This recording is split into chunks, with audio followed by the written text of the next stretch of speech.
At this point in the proceedings, you know how to eat more naturally and you know how to train in a way that will help you reveal your true nature. This is exciting stuff. And once you realize you can chase that horizon, you'll feel freer than you ever have done. That's the additive stuff. But now there are also a few lifestyle changes that you need to make and a few things you need to try and remove from your current routines and regimes. Let's take a look. The first one is chronic stress. Now, stress is not a bad thing. In fact, stress makes us stronger and more alert and is designed to help us escape prey, avoid danger, and fight with more efficiency.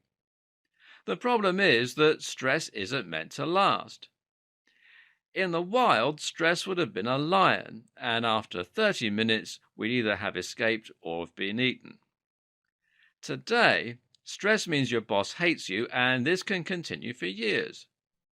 The result is that our body is in a constantly alert and wired state, and our immune systems and digestion are constantly suppressed. Avoiding stress is difficult, of course, but you need to try and achieve it if you possibly can. Then there's unnatural light. Our bodies use a combination of internal pacemakers and external Zeitgebers in order to regulate our production of sleep hormones. Now, to put that in plain English, we know when to sleep because of both internal and external cues. And one of the most important of those external cues is natural light.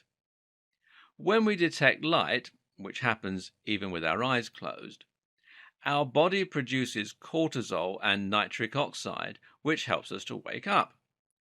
When the world starts getting darker, our bodies produce melatonin, which sends us to sleep. But spend all day in an office and you've just confused your brain. Worse, if you look at a phone or a computer screen in the evening, your brain will mistake that for natural sunlight and you'll produce cortisol when you're trying to sleep. The solutions are to avoid screen time half an hour before bed and to consider investing in a daylight lamp or leaving your curtains open and letting the sun wake you. Those latter 2 points can help to prevent SAD, that's seasonal affective disorder, and this is a modern condition that is characterized by feelings of depression during winter. Supplementing with vitamin D in the morning may also be helpful. Sitting is also a problem. As mentioned, our bodies are not designed to sit for long periods. Sitting shortens our hip extensors, flattens our glutes, and causes us to hunch forward to reach our laptop. The result is a severe lack of flexibility, which can cause all kinds of back, knee, and other complaints. You can counteract this with yoga and other stretching regimes, and you'd be surprised how much energy and ease of movement this can give you. At the same time, though, you should also avoid sitting as much. Try to learn to squat for comfort and consider investing in a standing desk that you can use while you're answering emails or doing other relatively brainless tasks. Which leads me seamlessly to the next thing you should try and remove: incorrect breathing. Another problem with both stress and lots of sitting is that they cause shallow breathing. To breathe properly, sit with your back straight and your chest puffed out.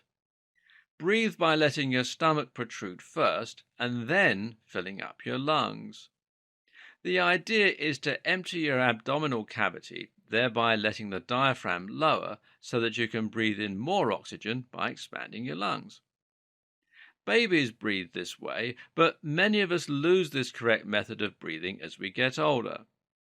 Relearn it and you'll enjoy flatter abs, better posture, and much more energy.